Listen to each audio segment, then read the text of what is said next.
My name is Tim Flach. I'm an animal photographer and we're here in my studio in Shoreditch, London. Great. Tim, so you've recently just completed shooting and getting production of a new book. Tell me a little bit about the book and how you came about it. Oh gosh, you guess what I picked as a model? It was cats. And we spent 2 years obsessing about cats, and my projects often involved collaboration with scientists. 2 years, not kind of suddenly racing at the end, it was full on. I work with my assistant April, and we've been, as I say, it's been feels like a race all the way through.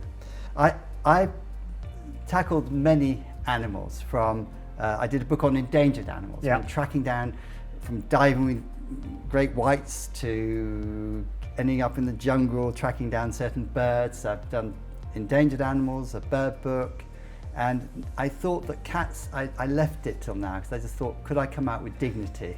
It felt the right time, and my projects have moved more towards bringing scientists, and I believe science and arts have to work together.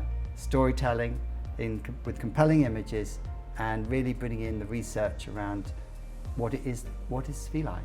Because feline, obviously with canine, i.e. with dogs, they have become ever more popular, and the question is, what does it say about us that we have more companion animals that share our home, yeah. Like my cat behind me, Loki, who's also a star of this book, is hoping to get some more treats up there. So that's why he's staying there.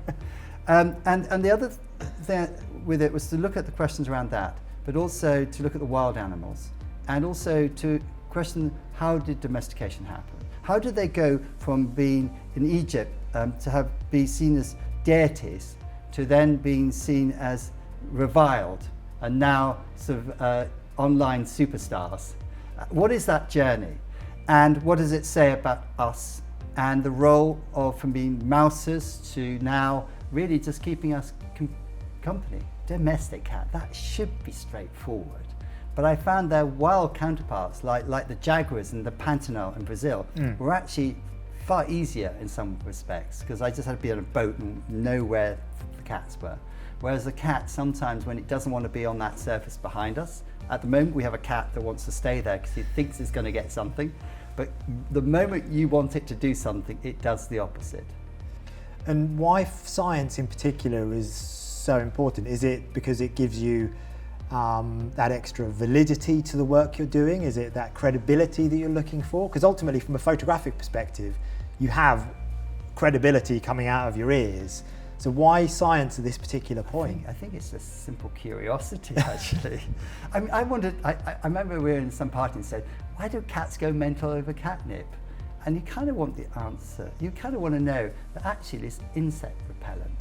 And it turns out that 25% of cats, domestic cats, don't care less about catnip. But there's another plant they go mental over, really? And that's also insect repellent. I love to understand the bigger nature of what this says about evolution, and not just cats. For example, we were doing something about sand cats, which are desert cats. Now, sand cats live in an environment where the air is very dry and sound doesn't travel very well. So they have the best hearing of all the cats. But it also explains why the foxes have huge ears, because sound doesn't travel. Yeah. I love this thing where you get a detail that says something about everything else. And the book is only a part of the work you've done for this. So actually, within the book, you have QR codes which take you to different formats and different types of content. Why have you decided to choose that particular route for this book? Well, it sort of all started with a phone call from someone at Camberwell in London, a University of Arts, I think they come under, London, who said, Tim, did you realise you're one of the most scraped photographers? And I said, scraped? What's scraped? And a few years back, it was all quite new to us.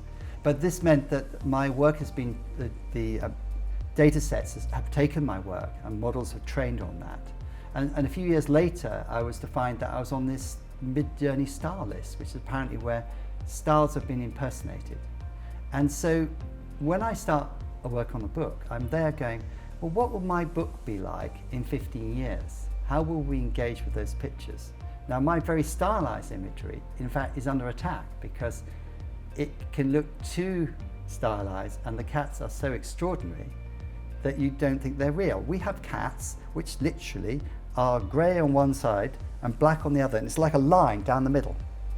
And you just think that can't be real. Now, when you put that in the context of Gen AI and how that's rewriting, you might say, the lexicon of visual language. So as part of that, I thought, well, I'm going to have to give evidence that the cats were on set. I mean, in the past, it was a struggle just to keep the cat on set. Now it's a struggle to convince people the cat was ever there on set.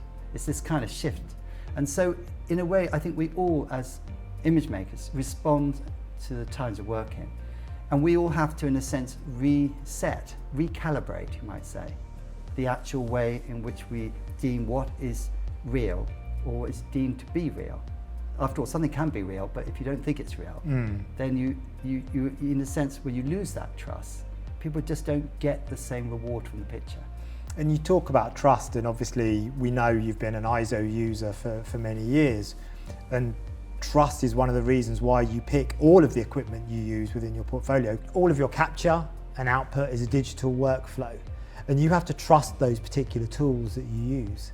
So talk to me a little bit about why you select the tools you do for your job. Well, I'm afraid I just did take the best tools, I'm afraid. I don't really compromise.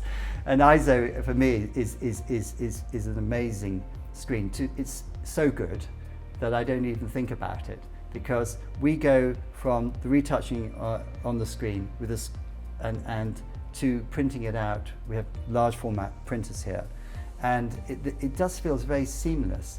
Now, we all started in the early days and remember it not being so seamless. So today we don't really give it as much thought, because it just does the job. Workflow is something that you own from input through to output. You control every element of that workflow. Yeah, well, unfortunately, that's probably part of my OCD, I'm afraid.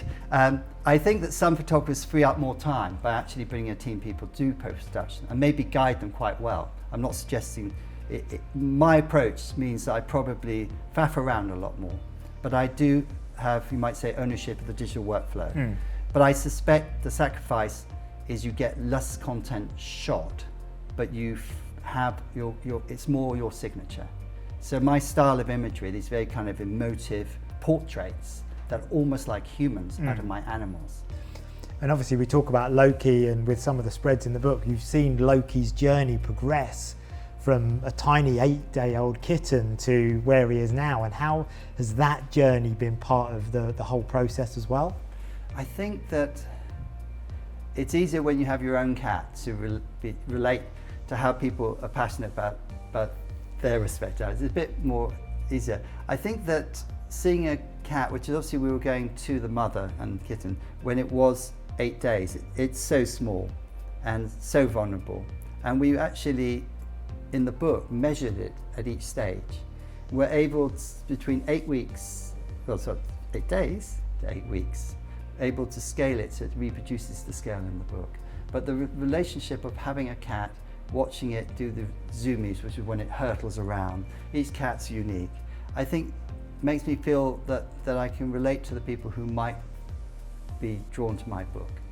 And with that book, it is, again, the fact that you're actually taking the scale of the cat within the book and utilising it as a storytelling motif as well, really helps you show that you're actually the passion and detail that you're putting into every particular element within the book.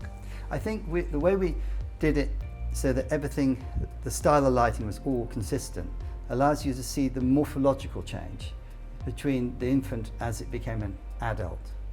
And the way that, for example, all cats have blue eyes, but many of them change, and you see that transitional change. I think it's lovely. It's like giving evidence.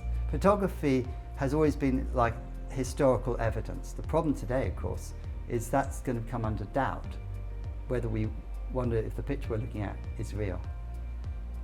And I suppose sort of the final question for me on this point is, obviously these books take up a massive amount of time, and you put your heart and soul into them in terms of you manage everything from sourcing the animals, shooting the animals, processing the images, this whole particular workflow. And so when you finally see this book in print, this is a bit of a release for you? Is this a time to think about the next project, or are you taking a bit of time out after this? Well, we speak at a moment where we've just got the sheets back. That came last week, and they're the printed sheets before they bind them. And the fact is, it's like any journey. You can fall over on the last hurdle, and you can't really relax because it's possible to mess it up at so many stages. So at this stage, I assume they're going to get the binding right. I feel a bit more reassured. That's true, but in a way, you've got to just keep keep with it. Yes, I mean, I don't know. I feel relieved that I've seen it printed and it seems okay, and the blacks are black and the details there. This isn't the end. The book, you've got exhibitions and all sort of the usual promotional stuff coming as well for this. I think with the project, and it's slightly like a book project, is more like a photographer called Steve Bloom, who'd done many books at the point I started my first book, said you don't finish a book, you get separated from it. And so in a way, when you dive into something for 2 years, you come out differently because you spent time obsessing about something. It's slightly different to, say, a commission, where I might get a Zoom call to do with an agency in the afternoon. I've quickly got to do a bit of homework, figure out, how are we going to get this, in my case, the animal on set, and it's going to be as they had visualized. The immersion into a book is because it takes at least 2 years. You do come out a different person as a result of it. So Feline's now a finished project. So tell us a little bit more about when we can get hold of the book. Yeah, well, it takes a while between print and actually it being released. It's coming out on the 7th of October here in the UK. So really excited about actually having it out there.